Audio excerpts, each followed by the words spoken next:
Hello, my name is Benjamin Hart. I'm an American attorney and the Managing Director of Integrity Legal here in Bangkok, Thailand. As the title of this video suggests, we're discussing U.S. immigration matters, specifically in the context of what's being referred to, especially by immigration practitioners that I've talked to, as Trump's invisible wall. Now, we all know about the initiatives by the current administration for more border security along the United States' southern border. But what we're talking about here is sort of a more, for lack of a better term, esoteric notion in the sense of an invisible wall that's being erected, well, so some would say being erected in terms of the administrative procedures associated with not only the adjudication of immigration matters, but the adjudication of, for example, visa applications abroad.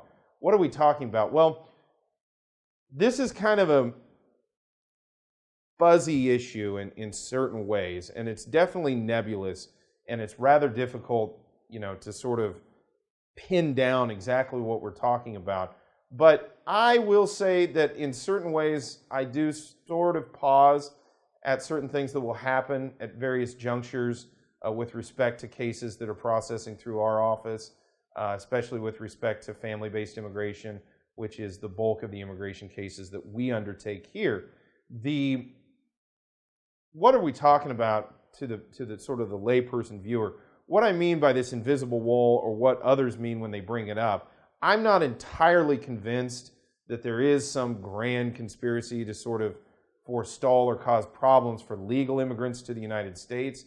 That being said, things like the creation of the National Vetting Center, which we've done a video on, various changes to, for example, policy with respect to adjudication and the processing of non-immigrant visa applications, most notably tourist visa applications, where once there was a presidential executive order that essentially, it was couched in terms of a guideline, but it was a very strong guideline which put an impetus on adjudicating consular officers to go ahead and get adjudications of tourist visas done within a couple of weeks. Trump came in and rescinded that rule. And it was sort of an interesting rescission, because how do you sort of rescind a guideline that requests expedite? You just stop requesting the expedite, but does that mean you want it to move slower? Actively you're asking for it to move slower?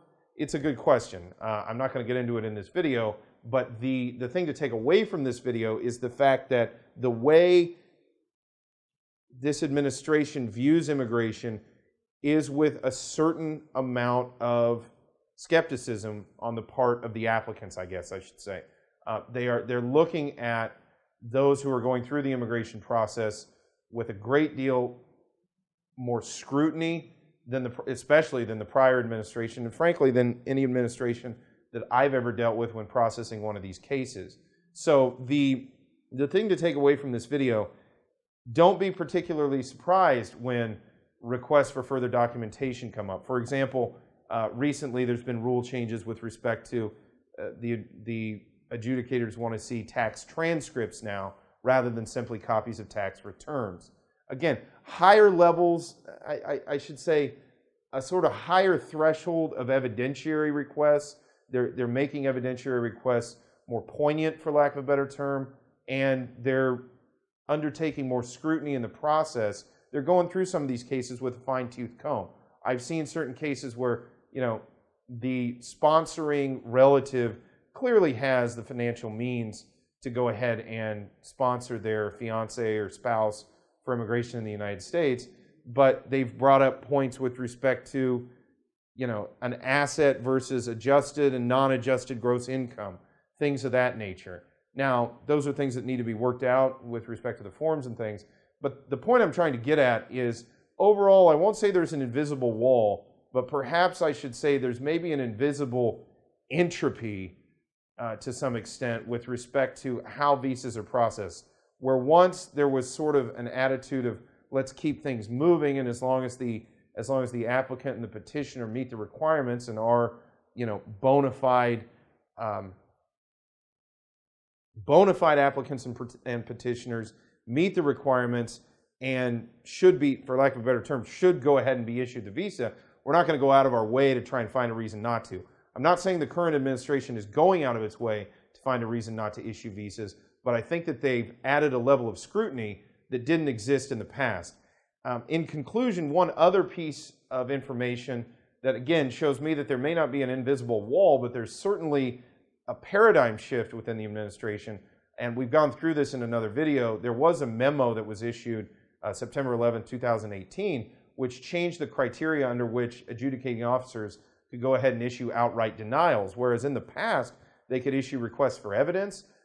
Before they could issue a denial, they needed to request further evidence before issuing a denial. Now, an outright denial can be issued where the case does not facially meet the requirements for that particular petition. So again, the thing to take away from this video is tough to say exactly what's going to happen in the future, but I would not presume that the U.S. immigration process is going to get easier. I don't think that there's a concerted effort to make it harder, but I also don't think that there's a concerted effort to make it easier. So that's my 2 cents to take away from this video.